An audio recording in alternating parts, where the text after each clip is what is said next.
Olá, pessoal. Eu sou o Rodrigo. E eu sou Enoque. Nós somos estudantes do curso de Geologia da Universidade Federal do Oeste da Bahia. No vídeo de hoje, nós iremos abordar os aspectos paleontológicos dos moluscos e seus principais grupos. Então, apertem os cintos e vamos nessa conhecer as características e morfologia, evolução, principais grupos e aplicações em geociências. Olha só, as criaturas estoicas e graciosas das profundezas. Que palavras complicadas, Patrick. Você nunca disse isso antes. Bobagem, o meu vocabulário está se expandindo sem limite.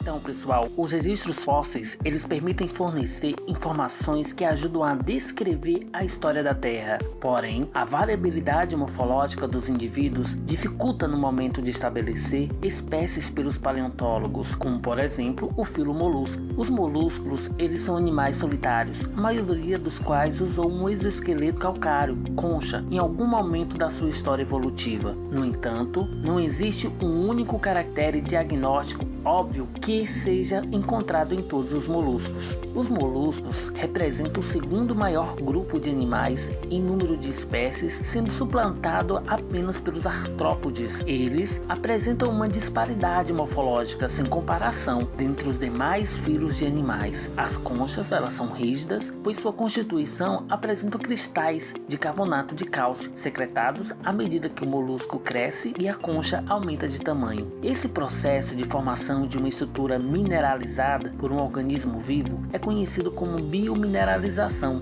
Os moluscos, eles invadiram quase todo o ambiente. Eles ocorrem das fossas abissais até as mais altas montanhas e das geleiras da Antártica até desertos tórridos. Os registros mostram que vários grupos de bivalves e gastrópodes saíram do mar e invadiram a água doce, e no caso dos gastrópodes, o ambiente terrestre. Estudar os registros dos moluscos pode ajudar a compreender o ambiente de formação das bacias sedimentares, evidenciando características importantes sobre o modo de vida das espécies.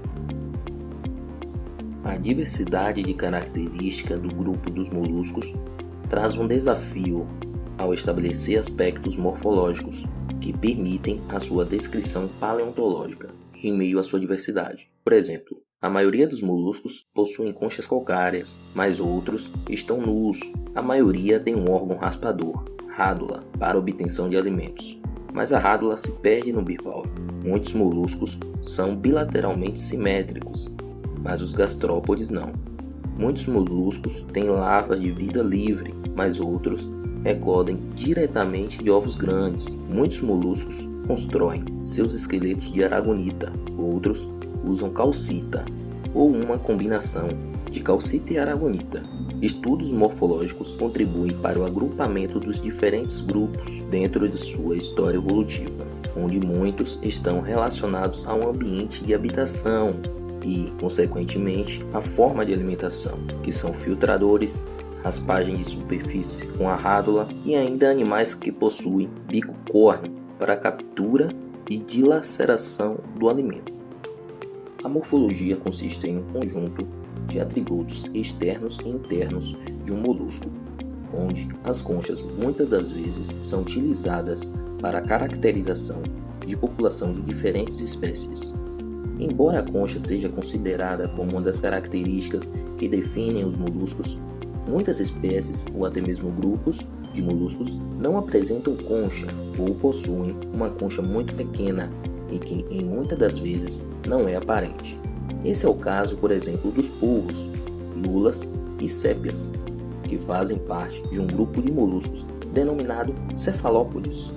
Esse cefalópodes significa cabeça sobre os pés e faz jus à organização do corpo dos cefalópodes, que apresentam um saco visceral, contendo a maior parte dos órgãos do animal. a cabeça bem desenvolvida, apoiada sobre vários braços, que utilizam para se locomover, se alimentar e se acasalar. Os primeiros cefalópodes a existir no planeta apresentavam conchas bem desenvolvidas, de acordo com o extenso registro fóssil.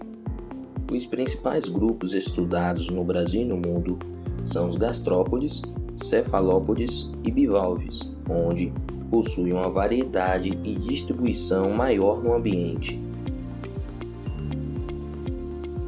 As primeiras assembleias de moluscos são registradas no início do Cambriano, primeiro período da Era Paleozoica, há cerca de 540 milhões de anos atrás, onde a sua maioria eram univalves com ligeiro enrolamento, mas alguns organismos tinham enrolamento maior e outros eram bivalves.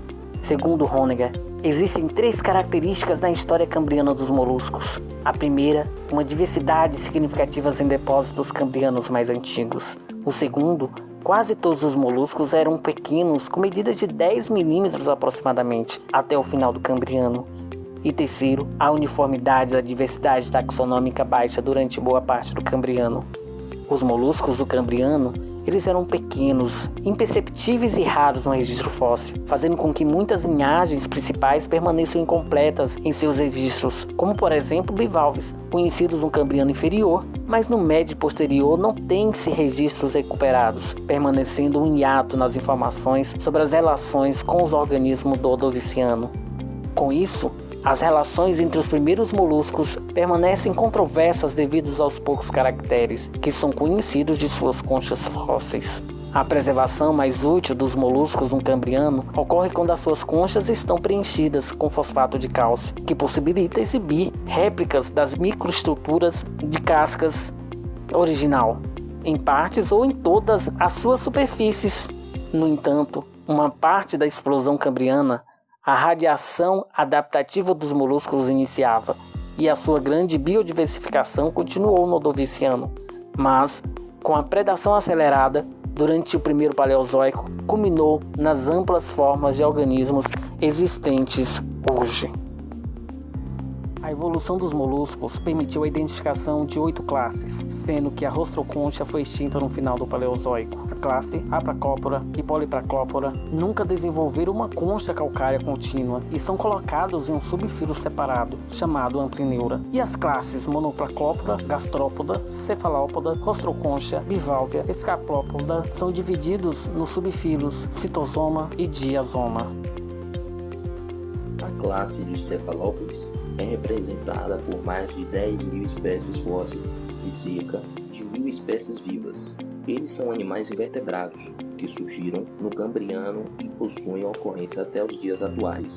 Os registros fósseis mostram que as primeiras espécies do grupo possuíam uma concha bem desenvolvida, porém os cefalópodes atuais não apresentam conchas ou possuem de forma reduzida, com exceção dos náuticos, que apresentam uma concha externa bem desenvolvida que os ajuda a flutuar na água.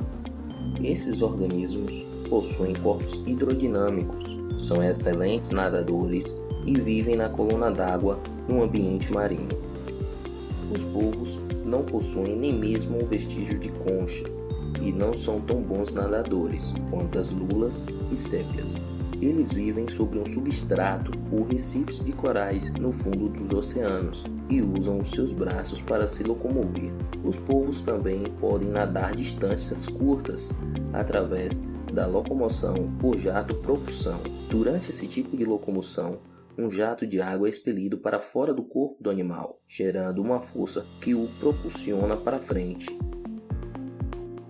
Já os gastrópodes, pessoal, a sua maioria vive em ambientes marinhos, onde são bentônicos, com origem no Cambriano, mas tornam-se abundantes no início da Era Cenozoica. Os moluscos gastrópodes, eles são organismos invertebrados que apresentam geralmente uma concha espiralada de carbonato de cálcio, com tamanhos que podem variar de 1 milímetro a 70 centímetros. A sua alimentação ela é bem variada, onde as formas herbívoras utilizam rádulas para raspar algas ou triturar folhas e caule. Já as formas carnívoras são caçadores de até pequenos peixes. Os gastrópodes de água doce adaptaram-se independentemente ao ambiente de água doce. Eles geralmente se habitam em sedimento ou vegetação adjacente, possuem leve sensibilidade à correnteza e apresentam certo grau de resistência à exposição ao ar. Contudo, ocorre grande variação desse padrão, como por exemplo os Triaridae, que ocorrem em ambientes de maior correnteza, e os Hydrobidae, que os diminutos habitam os interstícios do sedimento. Apresentam também grande variação na distribuição geográfica. Muitos grupos contêm espécies com grande amplitude geográfica, como por exemplo os Biomplanaria glabata, que ocorrem em toda a América Central, Caribe e América do Sul tropical e subtropical, e Ampullaria, os seus, que distribui-se do sul dos Estados Unidos da América até o norte do Brasil. O modo de dispersão de espécies amplamente distribuídas é pouco conhecido. Há indícios de que o transporte desses animais ocorra através de aves migratórias. Por outro lado, existem grupos com certo grau de endemicidade e, por conseguinte, tais espécies estão sujeitas a maior perigo de extinção. No Brasil, há vários registros fósseis de gastrópodes, onde tem permitido a realização de estudos estratigráficos e também sendo um importante indicador de paleoambiente para o entendimento das condições de deposição. Os registros fósseis dos bivalves são pobres em grande parte do Cambriano, sendo 2 gêneros, Furdilha e Progetaia, amplamente distribuídos no início e evadiram a água doce no Devoniano superior, mas nenhum depósito descoberto no Cambriano posterior. Os bivalves representam a segunda maior classe de moluscos, com aproximadamente 20 mil espécies viventes e 15 mil espécies de fósseis distribuídos em água doce e salgada. Em estudos bioestratigráficos, não são considerados bons indicadores, como se observa a sua ampla distribuição temporal, mas podem ser associados a outras faunas. Os registros fósseis de bivalves no nordeste do Brasil mostram a ampla distribuição do gênero no Cretáceo, com a ausência de barreiras paleobiogeográficas, ou a ampla tolerância ecológica da espécie a fatores paleooceanográficos. Então, pessoal, as conchas elas representam um excelente material para o processo de formação dos fósseis, denominado fossilização. Por essa razão, os moluscos apresentam um excelente registro fóssil, sendo possível, por meio dos estudos da paleontologia, reconstituir a história da passagem desse grupo no planeta e, consequente, contribuir para identificar a história da geologia do local e seu ambiente de formação. Com a preservação dos registros fósseis dos moluscos, é possível realizar interpretações das feições sedimentológicas, bioestatinômicas, estratigráficas e paleoecológicas. Na bacia do Araripe, os estudos realizados por Batistas e seus colaboradores em depósitos considerados os mais importantes do Cretáceo no mundo, o conteúdo fossilífero de conchas de moluscos preservam características morfológicas dos organismos originais, que contribuem para o reconhecimento das feições de tempestades da época. Por meio das feições sedimentológicas, eles observaram invertebrados de tipo frouxa, suportados pela matriz, compostas por fragmentos de moluscos. Com feições estratigráficas mostraram que a formação Romualdo, no sítio Barreiros, possui um depósito pouco espesso e localizado, com pouca extensão aflorante e estratificação interna do depósito. As feições paleoecológicas mostraram moluscos com idades distintas que contribuem para inferir sobre as feições bioestratinômicas, onde sugere a ocorrência de mortandade em massa provocada por 2 eventos catastróficos, evidenciando resolução temporal distintas.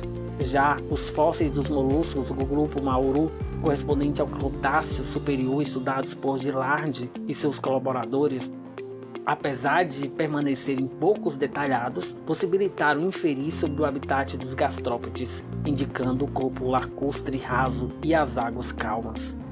Com as análises tafonômicas de Orodisky na bacia do Paraná, na formação Ponta Grossa, identificou o período de regressão e transgressão marinha em direção das paleocorrentes, contribuindo para a reconstituição da geologia regional. Os registros fósseis no sul da planície do Rio Grande do Sul, a assembleia de bivalves e gastrópodes possibilitaram a identificação de aspectos taxonômicos dos organismos, caracterização paleoecológicas. Além disso, as fósseis possibilitam caracterizar a estratigrafia através da ocorrência entre as distribuições estratigráficas do depósito. Os estudos realizados no norte da China, a assembleia de fósseis de moluscos foram utilizados para identificar a origem e o ambiente de formação da argila vermelha no terciário superior. Este trabalho apresentou características sobre o filo molusca de forma ampla e objetiva, e como estes organismos deste filo se comportam e sua possível contribuição no registro fóssil. Devido à atividade biológica, composição e poucos dados paleontológicos, se torna difícil determinar algumas questões sobre os moluscos. Várias vertentes são atribuídas ao grupo dos moluscos devido à sua variabilidade de composição, uma vez que vários organismos da família não possuem carapaça e sua atividade biológica é difícil de ser fossilizada no substrato. A forma mais simples do molusco levanta a ideia de que este grupo de organismos seja um dos organismos mais antigos, embora não há tanta contribuição no registro fóssil. No Brasil, há registro de maior parte dos grupos, sendo ela as 3 maiores aqui representadas: gastrópodes, cefalópodes e bivalves. A preservação das espécies e o incentivo à pesquisa são fundamentais para que o conhecimento destes organismos se expandam. Haja vista, ainda há muito a ser descoberto no conteúdo fóssil e uma filogenia mais aceitável para os moluscos.